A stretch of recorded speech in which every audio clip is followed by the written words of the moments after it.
A simple woman was mocked for showing up in cracked boots and a faded army jacket, for daring to walk into the Apache simulator briefing with her hair pulled back in a rubber band and a second-hand helmet under her arm. They said she looked like a supply clerk who took a wrong turn, called her lost and delusional, and laughed when the instructor ripped the flight manual from her hands and ordered her out of the room. One cadet filmed her slow exit, zooming in on the old rescue patch barely holding to her sleeve. They didn't know she'd flown more solo hours than anyone in that room. They didn't know her override algorithm had been buried in a defense archive, uncredited, years before. And they didn't know that the next day, when the lead trainee's helicopter spiraled out of control at 10,000 feet, it would be Rachel Blake who lifted off without permission, found him midair, and walked him home through crosswinds and panic with her voice steady and her Apache steady beneath her. She didn't argue. She didn't raise her voice. She flew. And when she landed second, just behind the man whose life she'd saved, the FAA director walked past every saluting cadet and straight to her. Cameras were already rolling. Executives were already whispering. Major Huxley, the instructor who'd tried to erase her, stepped back without a word as the crowd parted. She stood there as someone handed her the official test logs, all marked with her ID, and a stack of flight diagnostics signed with her name. No one clapped. No one laughed. The rotors cooled. The tower fell silent. And then the director said, "That's the cleanest flight I've seen in 20 years. Who the hell told you she didn't belong?" Rachel Blake's apartment sat just beyond the perimeter of Silver Rock Regional Air Base, a narrow two-bedroom carved into the back corner of a worn-out building that still smelled faintly of motor oil and old carpet. The window above her kitchen sink faced the runway. Some mornings, when the wind shifted, the sound of chopper blades cracked through the glass before dawn. She never closed the blinds. Instead, she drank her coffee from a dented steel mug with a faded Army logo and watched them take off. Rotors slicing the Colorado air, their shadows crawling across the cracked tarmac like something alive. Her job paid little but asked for silence. At night she moved between pallets in a warehouse 30 minutes from town, checking inventory tags and filing safety compliance reports no one would ever read.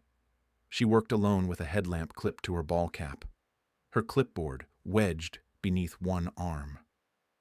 The men who drove the forklifts barely spoke to her, but she preferred it that way. At home, while others slept. She sat at a folding table with a taped-up AH-64 systems manual and a custom simulation drive built from salvaged tech. Her fingers knew every sequence, every malfunction, every override. She didn't fly missions anymore, but in her quiet apartment above the airbase, she flew. Before the Army called her a mechanic, before it dismissed her as non-combat essential, she'd flown experimental Apache runs on back-channel test sites in Arizona. She wasn't listed as a pilot in any official capacity, only as engineering support, but she'd logged over 600 solo hours under restricted code. When she left the service, there were no medals, no send-off, just a standard discharge letter and her own name spelled wrong on the final form. She never corrected it. Tucked into the inside heel of her left boot was a folded rescue patch, sun-faded and frayed. It had belonged to her grandfather, who flew combat evacuations in Vietnam.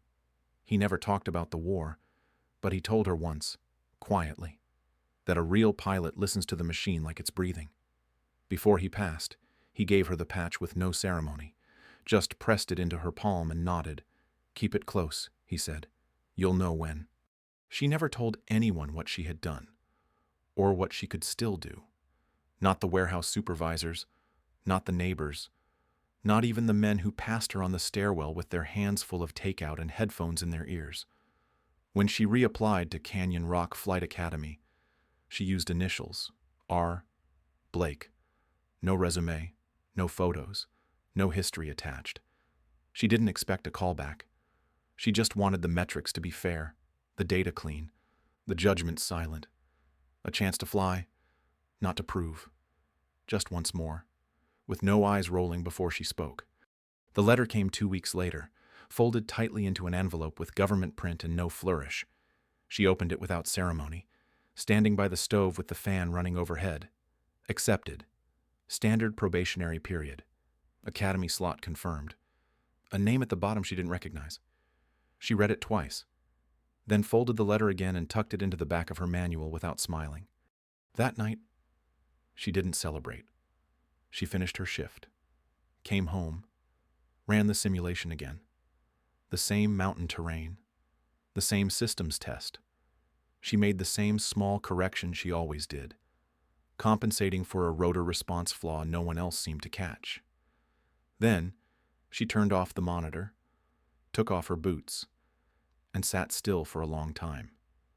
There was no one to tell, no one to thank, just a quiet sense, the kind she never voiced, that maybe this time, someone would see her for what she actually was.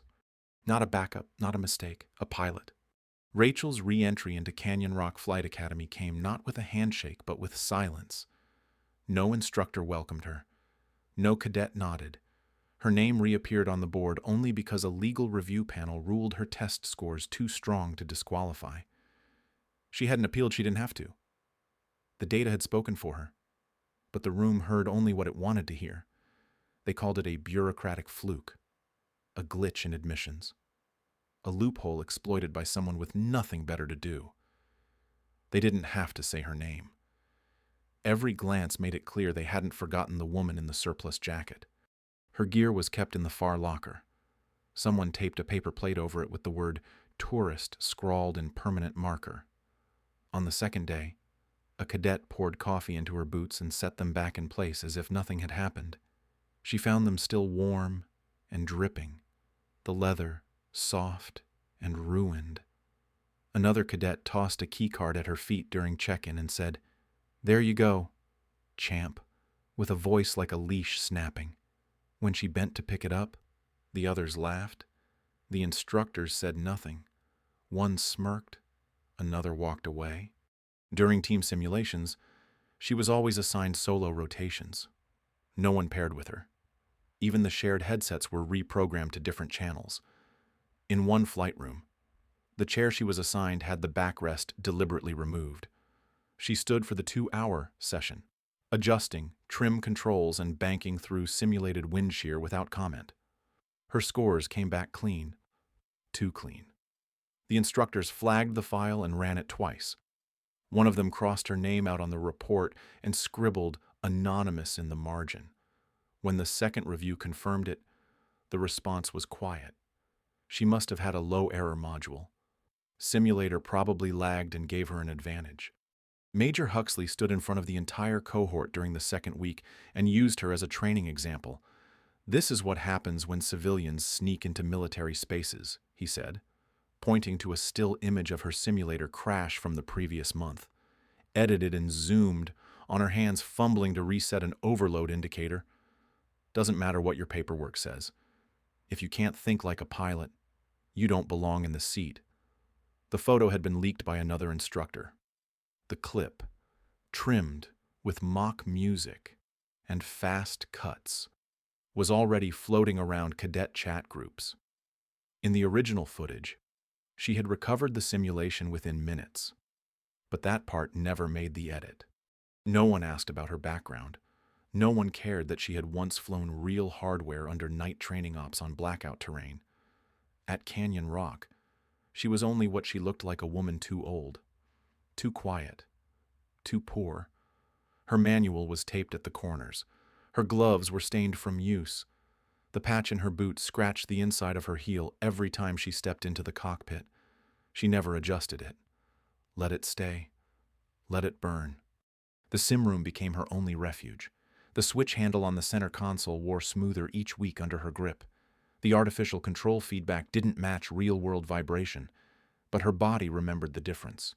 She used the friction point to calibrate her inputs, not the readout. She finished scenarios with better reaction timing than anyone in the group. Her crosswind corrections were cleaner. Her multi-engine response drills held tighter margins. The numbers didn't lie, but they weren't acknowledged. Captain Bryce Landon reviewed one of her test runs and said, "Systems favoring her side again. Probably a firmware error." Another cadet who'd finished with half her accuracy was commended for natural control instincts. Rachel said nothing. She filed her reports. She logged her hours. She memorized the weather maps even though she was never assigned live practice slots. When a weekend rotation opened up, her name was listed, then erased. The spot was given to someone else. No one explained. Behind closed doors, the instructors used her as a warning. "You can be technically qualified and still be culturally wrong," Huxley said in a training debrief. "That's what command presence is about. Some people will never command anything." The cadets nodded. They understood what wasn't being said. But she stayed. Every morning. She arrived early. Every night. She stayed late. She didn't make friends. She didn't share opinions. She reviewed every mission schematic like it was written for her alone. She sat in the back of the room and took notes by hand. She didn't react when someone slipped a fake exit memo under her door, or when her simulator seat was left covered in shredded paper. It didn't matter. She still showed up, still flew, still beat the metrics, over and over again. They wanted her to crack. They wanted proof that she didn't belong. But Rachel Blake gave them nothing. Just results. And silence. The simulator room was empty when Rachel returned that night. The air still held the heat from a full day of rotations, and the glow from the overhead monitors bathed the walls in static light. She pulled her training manual from her bag and spread it across the desk. The spine worn soft from constant flipping. The plastic tabs she'd added were curling at the corners. In the back of the binder, tucked between system schematics and emergency protocols, sat a folded page, marked in pencil the original algorithm adjustment she had proposed years ago and never spoken of again. Through the slightly ajar door of the adjacent briefing room, she heard voices. Major Huxley and Captain Landon. Their tone was casual, but something in the words made her pause. She stayed still, listening as Huxley muttered, "The stabilizer issue's still in the build. Rotor drift kicks in around 9,500 feet in gusts. We flagged it last quarter, but command logged it as low frequency. Landon responded without urgency. Sim plan doesn't cross threshold unless they improvise. So, we don't mention it. They follow orders. They stay safe." Rachel didn't move. Her fingers hovered over the binder. The scenario they were referencing matched tomorrow's flight test, one designed to mimic a real-world mountain rescue under high-pressure conditions. That meant crosswinds, elevation, and precise stabilization demands. And it meant risk. She opened the folded page. Her notes, written by hand on lined paper, laid out a rotor algorithm adjustment designed to compensate for yaw instability during unpredictable wind events. 3 years earlier, at Halston Aerotech, she'd identified the fault in a closed beta review of the Apache's upgraded flight software. She'd submitted the fix under her intern credentials. No one had followed up. The project had moved forward. Her name had been removed. Rachel stood, crossed the simulator room, and pushed open the door. The men looked up. Huxley narrowed his eyes. Landon took a step back. "I heard you," Rachel said. Her voice even, "The stabilizer issue. You're referencing the drift that triggers on vector shift above 9,500 in cross-current." She held out the page. "This adjustment mitigates it. You won't find it in the current documentation. It was buried in the 12.4 beta, after the preliminary review. I wrote it." Huxley's jaw locked. "You were eavesdropping." Rachel's tone didn't shift. "I was reviewing my flight module. You were talking in a shared corridor with the door open." She placed the folded paper on the table between them. "This isn't about me. It's about tomorrow's test flight. That exercise enters Falcon Sector Bravo, at altitude. Stratton's already made it clear he plans to push limits for show. If he climbs over 9,000 with that flaw in play, you're not going to have a training accident. You're going to have a crash." You think I'm going to take corrections from a trainee? Huxley stepped closer. His voice dropped low. This is your last warning. One more stunt, and you're out. Rachel reached calmly into her binder and pulled out an old ID card. It was faded, the edges worn, but the name was still visible. R. Blake, engineering intern. Beneath it, a stamped Halston logo. She set it down beside the page. I'm not asking you to listen to a trainee, she said. I'm asking if you're willing to risk a life to protect your reputation. The silence that followed stretched long. Landon's gaze shifted to the page, then back to Huxley. No one spoke. Rachel didn't press the point. She turned, walked back to the simulator room, and left the binder open on the table. The formula stayed exactly where she placed it. She didn't argue. She didn't raise her voice. She left the truth sitting under fluorescent light, quiet and undeniable. The kind of truth that didn't need to shout to be heard.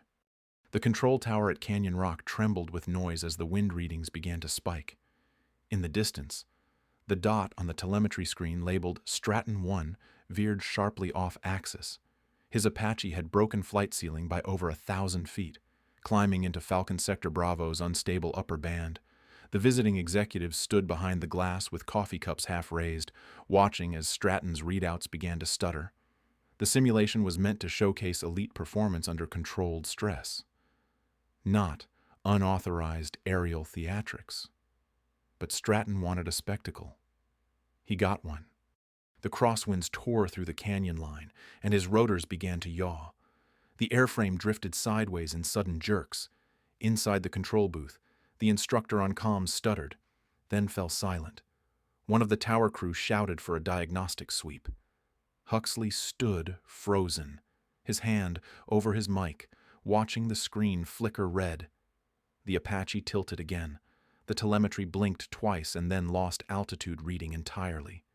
Someone cursed. Another cadet whispered, "He's going down." Rachel was already moving. She didn't ask. She stepped back from the crowd, picked up the helmet that still bore the label R. Blake in smudged ink, and walked toward the reserve bay.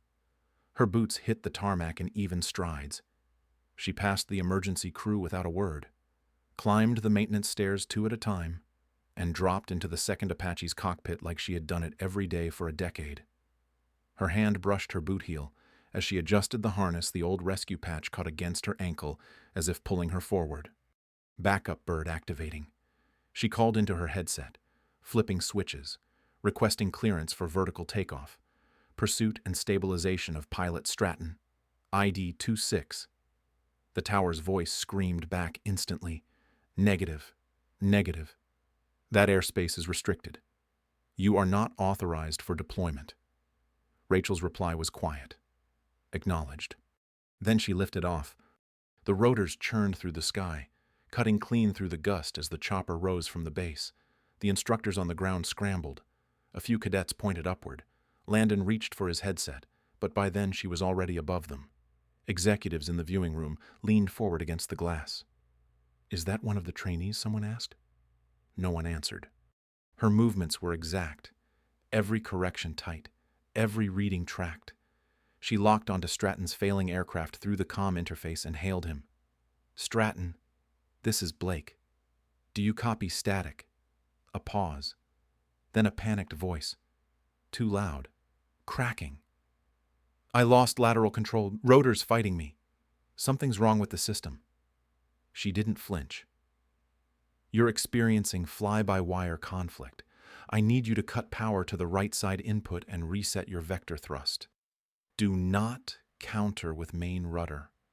That will worsen the drift." "I can't." "Yes, you can." Her tone didn't rise. "Follow the procedure. It's already built into the system. Trust it." He hesitated. She saw his Apache tilt again, caught in the upper gust. "Manual override now," she said. 40% throttle. Use left trim only. Stabilize pitch and hold position." He obeyed. His rotors slowed.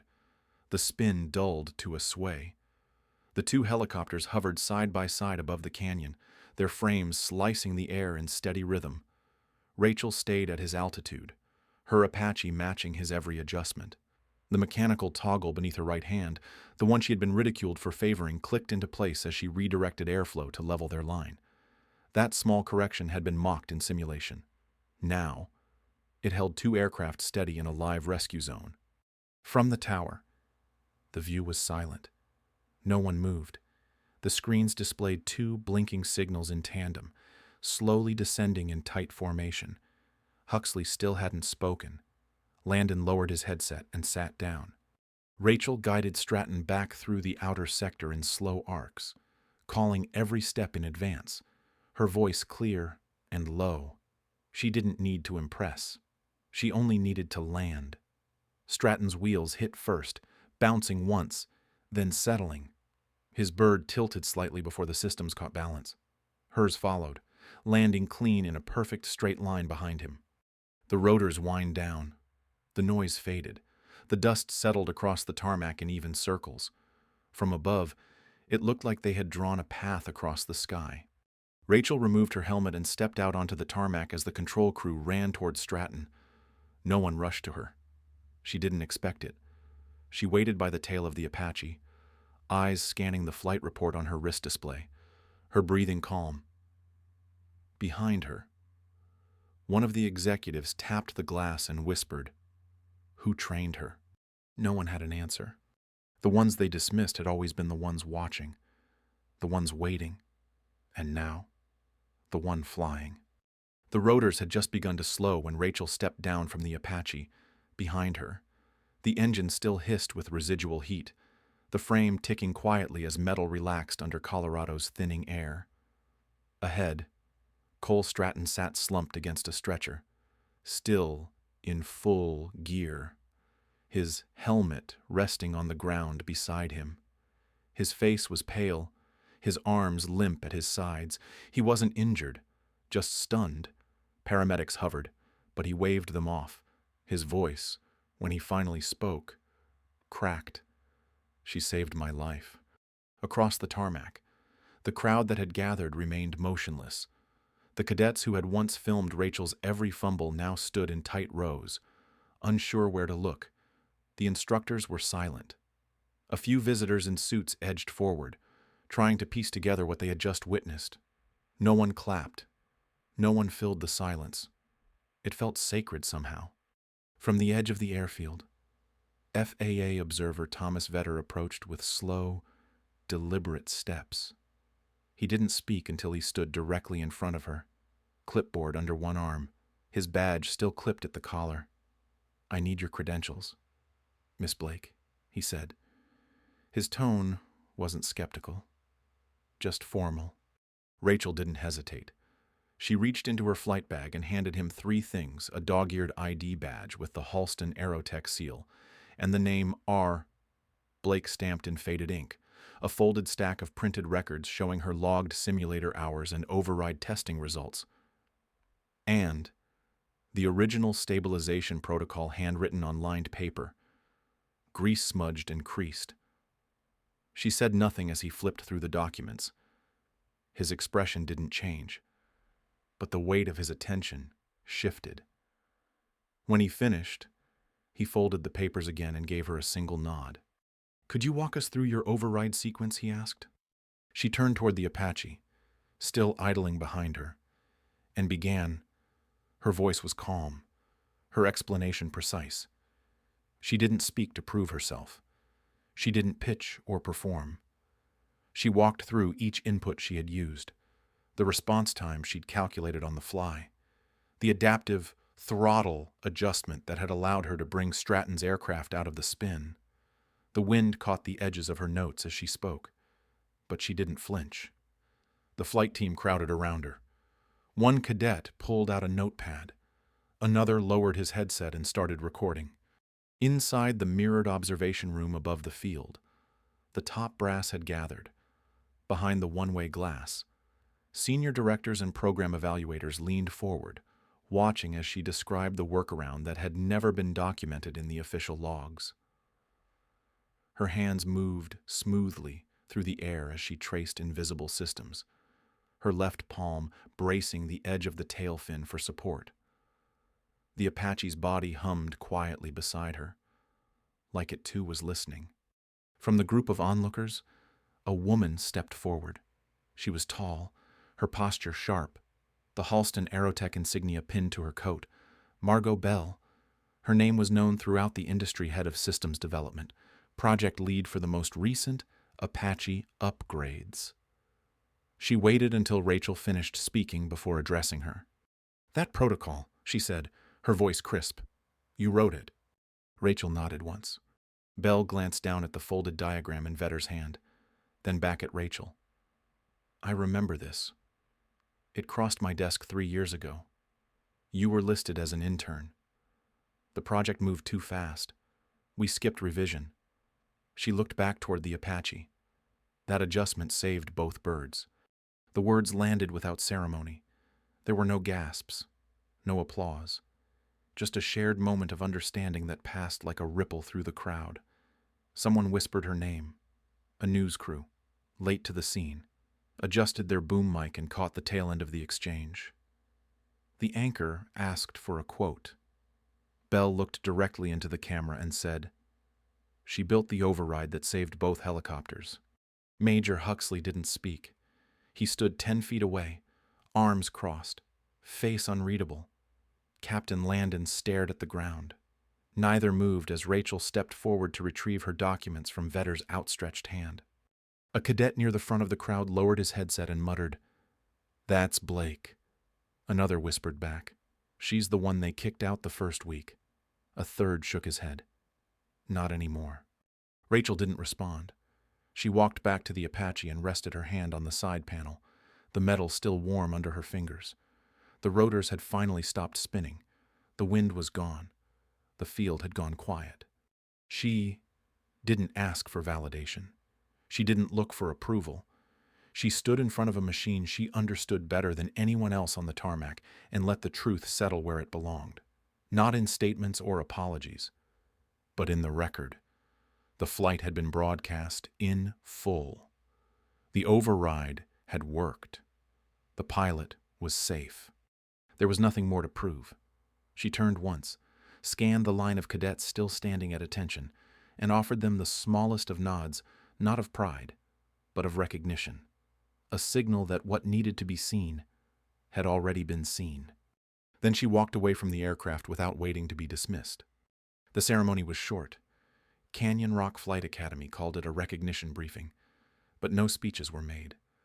The flight log bearing Rachel Blake's name was signed, sealed, and handed to her without fanfare.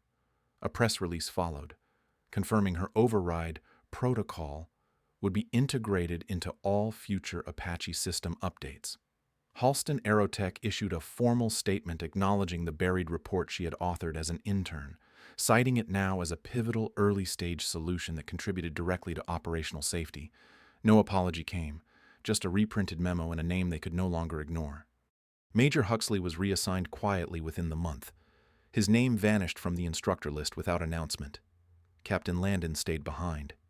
He didn't speak during the ceremony, didn't approach afterward, just stood near the back wall with his arms crossed, watching as Rachel accepted her documentation and returned the flight headset she had used without clearance. When their eyes met, his expression shifted, less defiance, more awareness.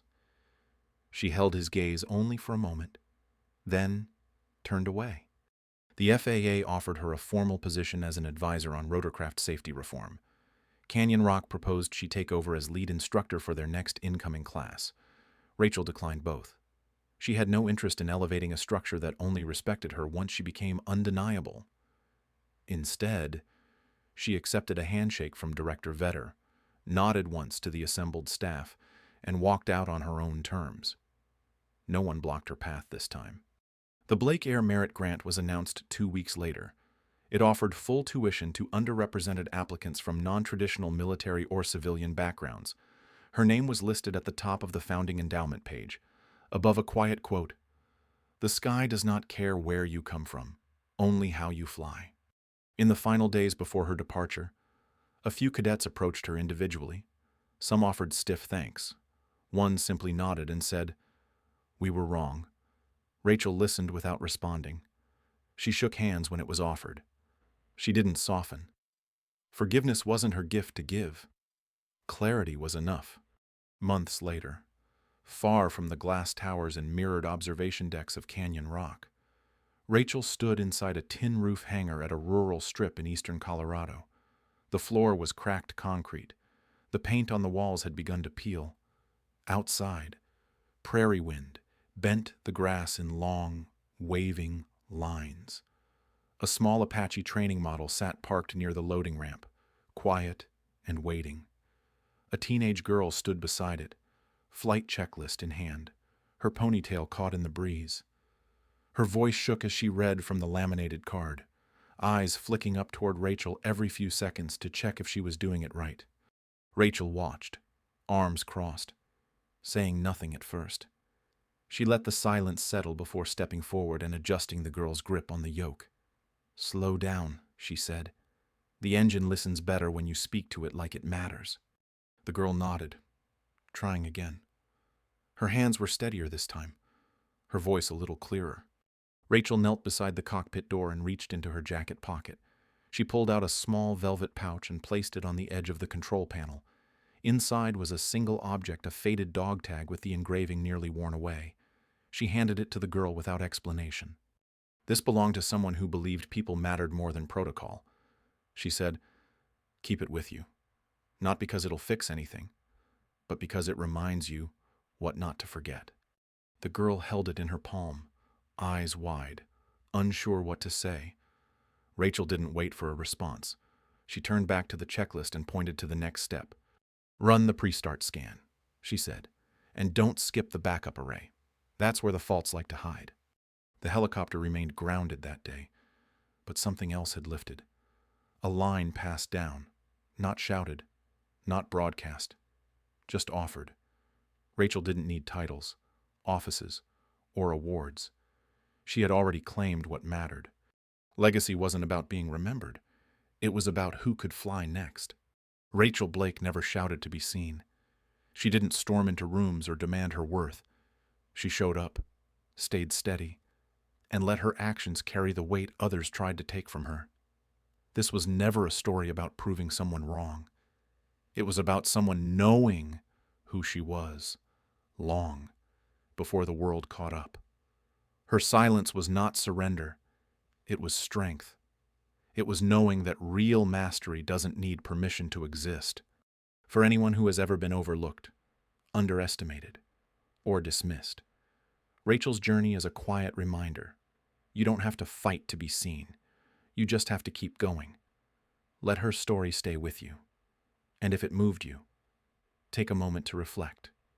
Share your thoughts in the comments, or follow for more stories about quiet power, earned dignity, and the strength that waits behind silence.